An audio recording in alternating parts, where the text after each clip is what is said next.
Mesdames et messieurs, bonsoir. Dans l'actualité ce soir, Djomé-Rontin, localité située dans le 12e arrondissement de Cotonou, peut se targuer d'avoir un représentant au sein de l'équipe dirigeante de la municipalité de Cotonou.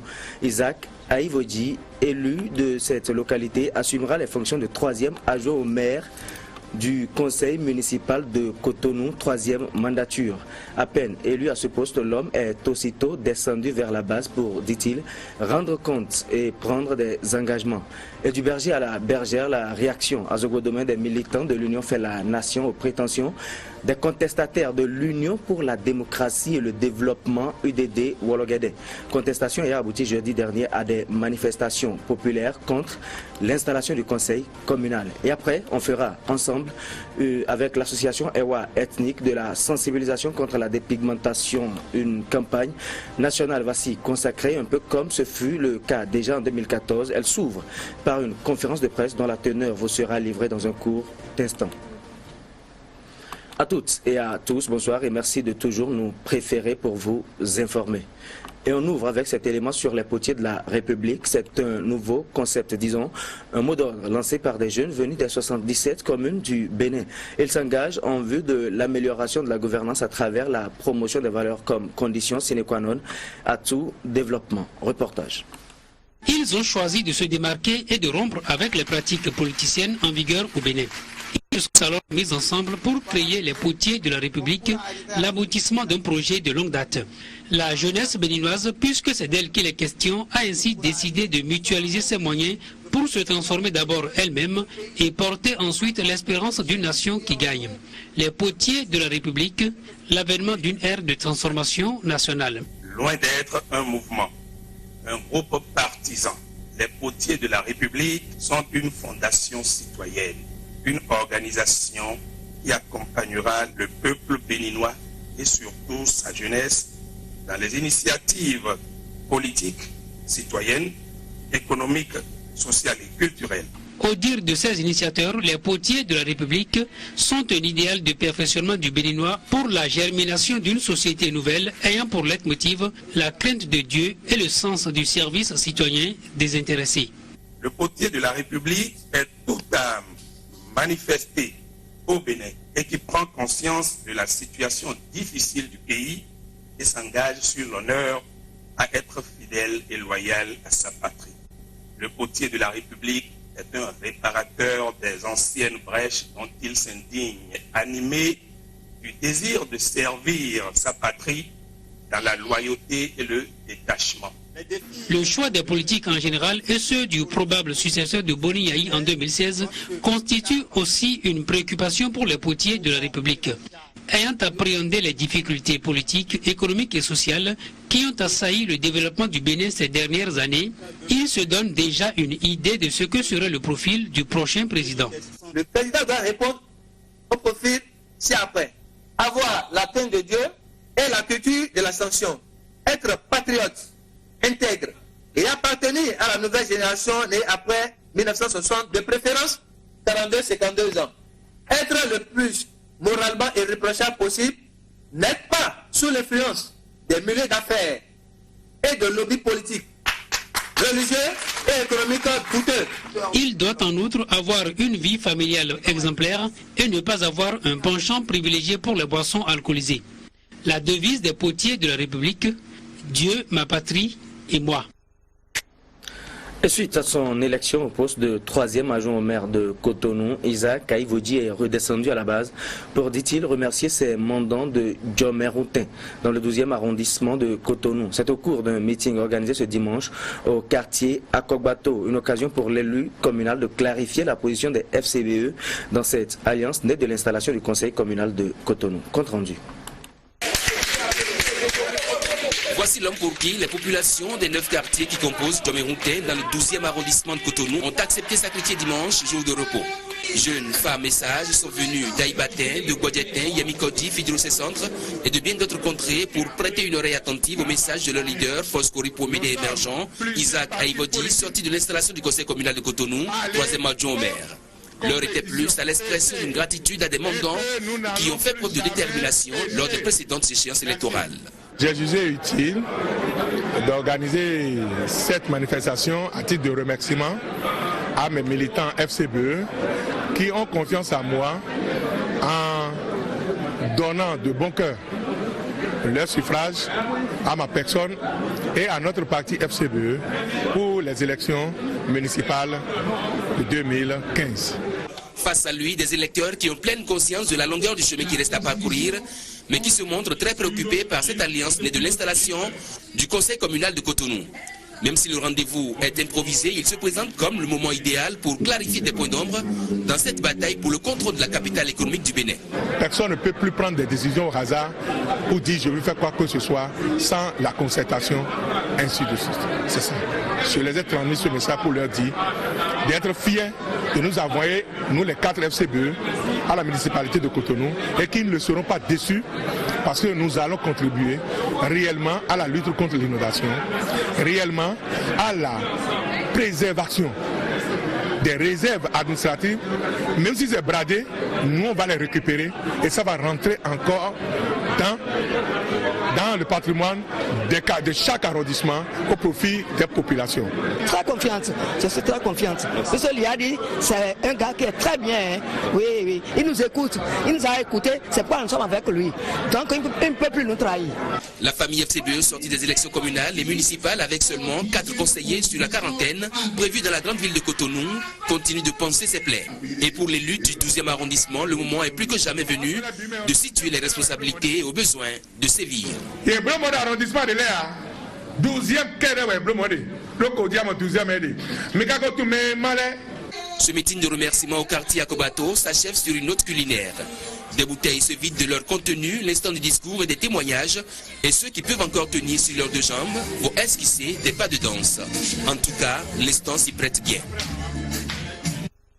La voie inter-État Cotonou-Boycon à hauteur de Zogbo-Domé a été prise d'assaut par les militants de l'Union pour la démocratie et le développement UDD Wologede, lesquels s'insurgent contre l'installation à huis clos du conseil communal et ce, en l'absence d'un représentant du préfet dûment mandaté. C'était jeudi dernier. Et Pamphile Zissoupli et Georges Vaudounon nous donnent des détails. La voie inter-État Cotonou-Boycon était bondée de monde très tôt ce jeudi. Il s'agit des militants UDD Wologede. Ils ont décidé d'empêcher l'opération d'installation du conseil communal de Zogbo-Domé. À travers des chants, ces manifestants exigent que la Cour suprême tranche tous les contentieux relatifs aux élections communales dans leur localité avant de procéder à l'installation du conseil communal. Nous sommes là parce que nous savons que les recours devant la Cour suprême ne sont pas suspensifs des cérémonies d'installation des conseils communaux. Mais lorsque les gens sont conscients qu'ils ont volé 4 sièges, 2 dans l'arrondissement central, 2 dans Tanwe-Khessou, la Cour suprême les a interpellés avec délai impératif pour le lundi passé, le 24 juillet 2015. Ils n'ont pas répondu. Le mardi, ils n'ont pas répondu. Le mercredi, la Cour a encore envoyé notre interpellation. Et ils se préoccupent seulement de leur installation en tant que faux élus, parce qu'ils savent qu'après l'élection, on ne peut plus rien. La Cour suprême a envoyé un dossier nous demandant de donner des observations sur le recours qu'ils ont déposé. C'est ce que nous avons fait en 5 exemplaires et déposé à la Cour suprême le 28 juillet 2015. Donc, ils ne nous ont pas convoqués ou bien invités à la Cour suprême selon ce qu'ils sont en train de dire. Secondo, le préfet des départements du Zou et des Collines a convoqué les élus locaux pour le jeudi, pour l'installation des élus. Il a déjà reporté au moins 2 fois avant cette date. Donc, c'est pourquoi les autres se sont partis dans la salle de réunion, le lieu où il les a invités pour se faire installer. Informé, le commandant de compagnie d'Aboumé et ses éléments ont mis de l'ordre parmi ces manifestants qui veulent coûte que coûte atteindre leurs objectifs, celui de bloquer le processus d'élection du maire et de ses adjoints. Déjà très tôt à 6 h j'étais ici et les gens étaient déjà regroupés à un endroit, juste d'aller leur parler pour dire c'est vrai, j'ai appris que vous avez déjà adressé des recours à la Cour suprême. Mais attendez que le résultat soit donné. Mais toutefois, comme l'intention doit avoir lieu dans un délai légal, attendez, laissez les trucs se dérouler normalement. Dès que la Cour suprême va délibérer, là, si quelqu'un est cassé ou bien si une liste n'a plus la majorité pour désigner le maire, tout sera repris à zéro. Donc je leur ai parlé, ils ont fait semblant de comprendre. Mais malheureusement, j'ai tourné dos, ils m'ont suivi. en criant Cour suprême et loué. Peu après, le calme est revenu. À l'intérieur de la salle de délibération de la mairie de Zobodomé se trouvaient des conseillers de l'Union fait la Nation et de l'Alliance RBRP. Au total 9 sur les 17. Ils ont procédé à l'élection du maire et de ses 2 adjoints. Une opération qui s'est déroulée en l'absence des représentants du préfet qui n'ont pas voulu rentrer dans la salle où se déroule le vote sous prétexte de l'insécurité qui régnait à l'entrée de la mairie de Zobodomé. Voilà, et en réaction à ces mouvements populaires de contestation organisés par les militants de l'UDD Wologede, la coordination communale de l'Union fait la Nation s'est prononcée. Écoutez leurs propos au micro-canal 3 de Pamphile, il supplie Georges Vaudounou. La Cour suprême a envoyé un dossier nous demandant de donner des observations sur le recours qu'ils ont déposé. C'est ce que nous avons fait en 5 exemplaires et déposé à la Cour suprême le 28 juillet 2015. Donc, ils ne nous ont pas convoqués ou bien invités à la Cour suprême, selon ce qu'ils sont en train de dire. Secondo, le préfet des départements du Zoué des Collines a convoqué les élus locaux pour le jeudi, pour l'installation des élus. Il a déjà reporté au moins 2 fois avant cette date. Donc, c'est pourquoi les autres se sont partis dans la salle de réunion, le lieu où il les a invités pour se faire installer. Réaction également du maire de Kobli, accusé de connivence avec le préfet des départements de la Takora et de la Donga, suite au blocage observé dans le processus d'installation du conseil communal de Kobli. Le maire Dominique Sambienou donne sa part de vérité quant à la situation qui prévaut dans sa commune. On l'écoute au micro-canal 3 de Régis Hippolyte Agossou. Je voudrais vous dire que cette population que vous avez vue qui se manifeste n'est pas en réalité la majorité de la population de Kobli. Ces manifestants ne sont ni conseillers élus ni militants de FCBE. Cette population, cette infirme population qui manifestait en majorité, même à 98%, est composée d'une seule famille, d'une même famille. Et qui sont des populations militants Alliance Soleil ABT. Après les résultats de la Sénat des élections communales du 28 juin 2015, il ressortait que c'est la liste FCBE qui s'est en sortie à Kobli avec la majorité absolue.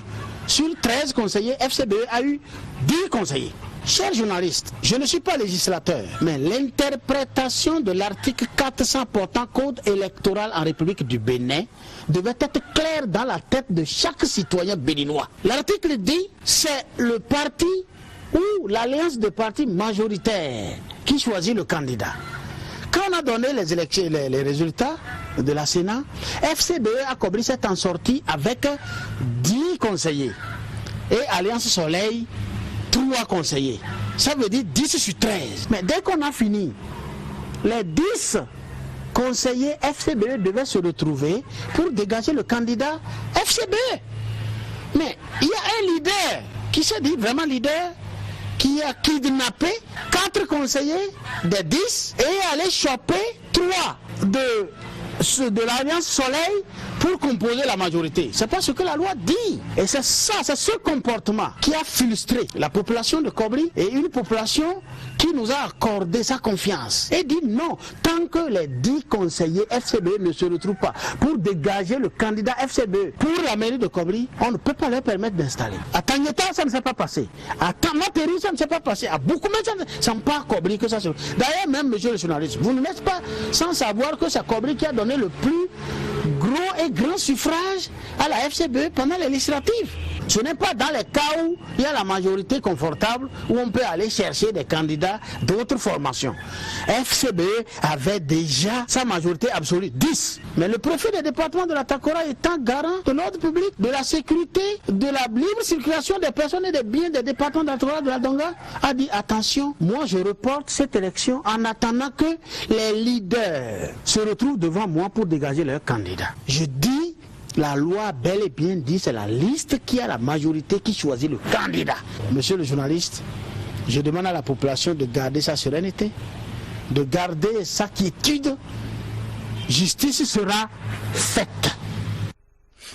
Les acquis de la coopération décentralisée Komé-Guyancourt étaient au menu d'une rencontre entre les maires de ces 2 villes, élargie aux nouveaux membres du conseil communal de Komé et à d'autres responsables à la base. La rencontre a eu lieu ce vendredi après-midi à la salle de conférence de l'ancien hôtel de ville de Komé. Geoffroy Messin et Florent Dou. Voici un élève de la commune de Comé qui est revenu il y a à peine 2 semaines de l'Hexagone où avec d'autres jeunes de la commune, ils ont à travers des tableaux artistiques valorisé leur culture au nom de la coopération Comé-Guyancourt. Une coopération décentralisée dont les acquis ont été au cœur de cette rencontre. Nous avons essayé de travailler au développement, de travailler aux relations entre les deux communes, de travailler aussi à la meilleure connaissance et à l'amitié entre les peuples. La commune de Comé est située au sud-ouest du Bénin, dans le département du Mono, à une 60aine de kilomètres de Cotonou. Sa coopération avec Guyancourt a commencé en 1997 pour déboucher en 2010 sur une convention cadre de coopération décentralisée. Entre autres acquis de ce partenariat, la mise en œuvre du registre foncier RFU à Comé, des dons de mobilier scolaire et de matériel de santé et un appui institutionnel. Jamais, je n'aurais pensé, en 1997, et même en 2004, au moment où la Jeunesse Coopération s'est formalisée, jamais je n'aurais pensé que si vite nous arriverions à développer des actions aussi importantes. Le nouveau défi est de définir les perspectives pour les 3 années à venir. Et cela se fera avec le nouveau conseil communal installé tout récemment. Comé ne se développera que si l'unité, la cohésion et l'harmonie de ses fils et filles se réalisaient. Je voudrais ici saluer cette coopération qui a fait son chemin, se développe. Nos besoins, je voulais dire tout de suite à François, seront de plus en plus grands. Monsieur le maire Ressouf Pascal, je vous félicite pour votre élection à la tête de Comé. Avec tout ton conseil, et je suis sûr, je suis confiant que vous ne laisserez pas le bateau chavirer. Vous allez, sinon, pas emboîter nos pas, mais dévancer nos pas pour l'avenir de Comé. Guyancourt est une ville française située dans le département des Yvelines, dans la région Île-de-France. Elle est à 20 km au sud-ouest de Paris. Et à présent, séance de travail suivie d'une visite de chantier à Boycon du ministre de l'Habitat et de l'Urbanisme. Il est allé porter aux populations la nouvelle du démarrage du projet d'assainissement et de pavage des rues de la ville Carrefour. Emet Hélène Amonsou et Georges Vaudon. Au cœur de ces échanges, les travaux d'assainissement et de pavage de rue engagés par le gouvernement dans plusieurs villes du Bénin. Dans la ville Carrefour, le projet prend en compte 4 rues pour un total de 4,8 km. Il est financé par la BIDC. Le maître d'ouvrage est la Géture. Le premier tronçon pour aller du sud de la ville vers le nord, c'est la rue qui part du viaduc, qui est juste en face de la mairie, et qui longe les rails jusqu'au niveau du contournement sud. Le deuxième tronçon part du carrefour Mocas et va en direction de Lune de Miel. Alors, le dernier tronçon concerné, c'est la voie qui dessert PTT, la poste de Boycon, pour rejoindre la rue de Lisaison. À l'étape actuelle, tout est fin prêt pour le démarrage des travaux prévus pour ce 3 août. Le délai contractuel d'exécution est de 6 mois. Cette rencontre de la délégation ministérielle avec le conseil communal, les responsables de la Géture ainsi que les entrepreneurs inscrits dans le cadre des derniers réglages et mises au point pour le bon déroulement des travaux. Suivi d'une visite des différents chantiers, cette descente saluée par l'autorité communale a été l'occasion pour le maire de remercier le gouvernement, mais aussi d'émettre quelques suggestions et doléances.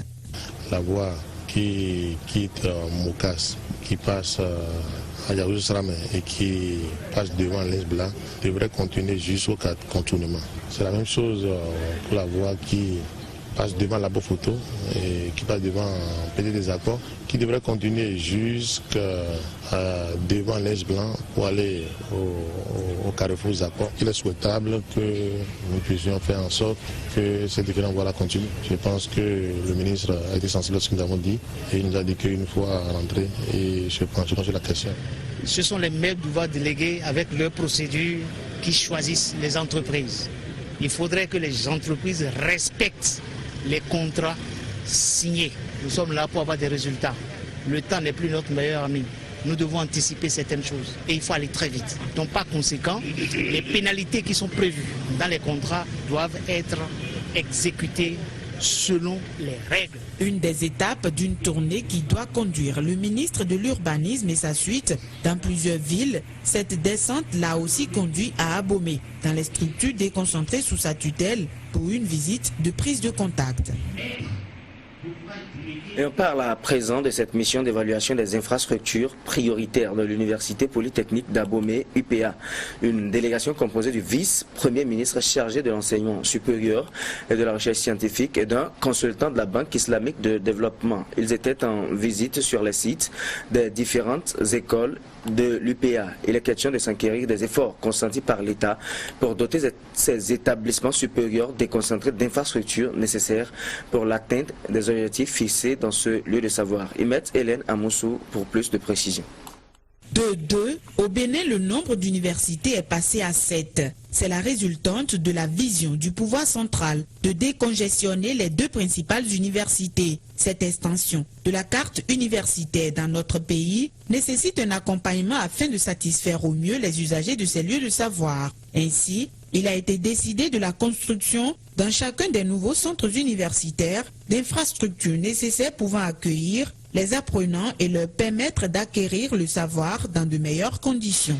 Nous sommes actuellement dans la phase de mobilisation des ressources et aujourd'hui, on peut noter pour la première fois dans l'histoire de ce sous-secteur une attention plus accrue des partenaires techniques et financiers au niveau de ce sous-secteur. Et à titre illustratif, je pourrais citer la présence du Fonds saoudien pour le développement, la présence de la Banque islamique de développement. Au nom de toutes ces populations, au nom de mes collègues, au nom de l'équipe rectorale, au nom de tout le personnel des centres universitaires, du rectorat, nous disons sincèrement merci au chef de l'État, au vice-premier ministre et à tout son gouvernement et d'être toujours à l'écoute de nos besoins. Cette sortie de la délégation du ministère de l'Enseignement supérieur et de la recherche scientifique, accompagnée d'un consultant de la Banque islamique de développement, intervient donc pour mieux lui faire connaître les sites de Savalou, d'Assa et d'Abomey. Une façon de lui permettre de mesurer les efforts déjà consentis par le gouvernement dans le domaine afin de savoir dans quelle mesure intervenir. Le projet que la Banque est en train d'étudier comprend 4 composantes. Une première composante pour augmenter la capacité d'accueil en faisant le nécessaire pour les infrastructures sur les 3. La deuxième composante, c'est améliorer la qualité de l'enseignement à travers la formation des enseignants, à travers la revue des curriculums, c'est d'appuyer la recherche au niveau des trois instituts. La quatrième composante, c'est pour supporter le ministère de l'Enseignement supérieur et de la recherche scientifique pour essayer de trouver un lien entre le marché du travail et les candidats qui quittent ces établissements universitaires et surtout sur l'auto-emploi. Cette démarche est aussi menée sur les différents sites des autres centres universitaires avec les partenaires concernés. La finalité est de leur permettre de prendre connaissance des réels besoins de chacun de ces établissements. Le 20 juin dernier, le chef de l'État lançait le centre commun de pré-dédouanement du guichet unique des opérations du commerce intérieur. Le CCP a pour rôle de supprimer les tracasseries liées à la délivrance physique des documents nécessaires aux formalités d'enlèvement des marchandises. Seulement un mois après son lancement, le constat est que les opérations du CCP ne sont pas mises en application. Une note de service a donc été prise en conseil des ministres. Des instructions fermes ont été données au directeur général des douanes pour la mise en œuvre de cette réforme. Ce dernier était justement à la recette douane pour prendre les mesures qui s'imposent. Je vous propose de suivre d'une part le directeur de la communication de la Direction générale des douanes et droits indirects et d'autre part le directeur général des douanes et droits indirects. Nous avons été instruits ce matin suite au Conseil des ministres auquel nous avons assisté de prendre toutes les mesures diligentes afin de mettre un terme à cette situation. Alors à cet égard, nous avons rapidement pris une note de service que nous allons vous lire. Le directeur général des douanes et droits indirects aux directeurs centraux, conseil technique, directeurs départementaux, chefs services centraux, chef service d'intervention rapide, receveur, chef de brigade, chef de poste, coordonnateur du GUS. Dans le cadre des actions initiées par le gouvernement pour rendre plus compétitive la plateforme portuaire, le Centre commun de prédédouanement, CCP, du guichet unique des opérations du commerce extérieur, GUS, a été créé en vue de supprimer les tracasseries liées autrefois à la délivrance physique des divers documents nécessaires aux formalités d'enlèvement des marchandises tant à l'importation qu'à l'exportation. À cet effet, il a été institué que les permis, autorisations, certificats et autres documents exigibles lors des opérations de prédédouanement délivrées par certains ministères à travers leurs structures techniques soient traités et transmis par voie électronique au moyen de la plateforme du GUS. En dépit de cette mesure, force est de constater que certains usagers continuent de solliciter la délivrance des dits documents en dehors de la plateforme électronique du GUS. Je rappelle aux uns et aux autres que la demande et la délivrance des permis, certificats et autres autorisations doivent se faire absolument par le biais du GUS, et ceci sans aucune alternative. En conséquence, à compter de ce jour, il est mis fin à la délivrance sous forme papier des permis, licences et autres autorisations sus-évoquées. J'instruis de façon particulière les agents des douanes à ne plus exiger des usagers la version papier des dits documents. Les inspecteurs ici présents ont écouté tout oui ces instructions et qui ne manqueront pas, n'est-ce pas, d'être appliquées à la lettre. Un an après la campagne nationale de sensibilisation sur la pratique de la dépigmentation artificielle et ses conséquences néfastes, l'association EWA Ethnique réédite l'opération et c'est par une conférence débat que cette deuxième édition a été lancée à Cotonou. Narcisse Alossé et Julien Quenom y étaient, voici leur compte rendu. La dépigmentation artificielle de la peau, comment endiguer ce fléau de santé publique?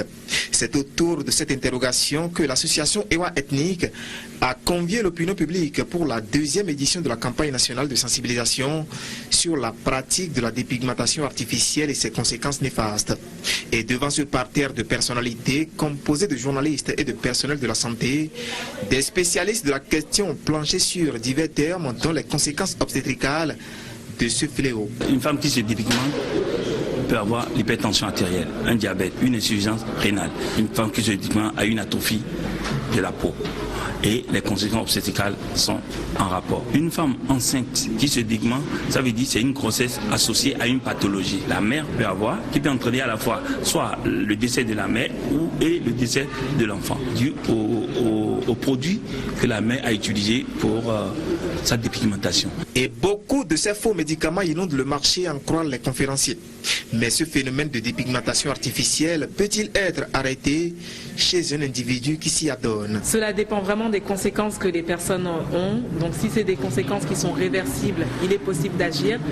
Et si c'est des conséquences qui sont irréversibles, là c'est vraiment irréversible, donc il n'y a rien à faire.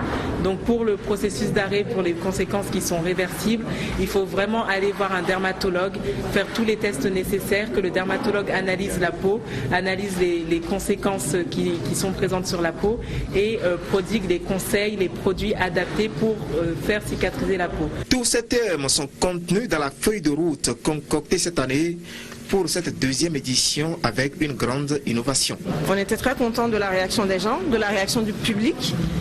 On ne s'y attendait vraiment pas. L'année dernière, là, on avait organisé une journée en salle. Donc les gens qui se dépigmentent réellement ne se déplacent pas. Donc cette année, on a décidé d'aller chercher tout le monde dans la rue. On ne se pose pas de questions, on fait des affiches, on passe à la télé, on passe à la radio. Vous allez nous entendre partout pendant 3 mois. L'offensive est ainsi lancée pour alerter l'opinion publique sur ce fléau de santé publique afin de mettre en place des mesures adéquates. EWA Ethnique est une association à but non lucratif qui s'est donnée pour mission de sauver des vies humaines à travers la sensibilisation sur la pratique de la dépigmentation artificielle.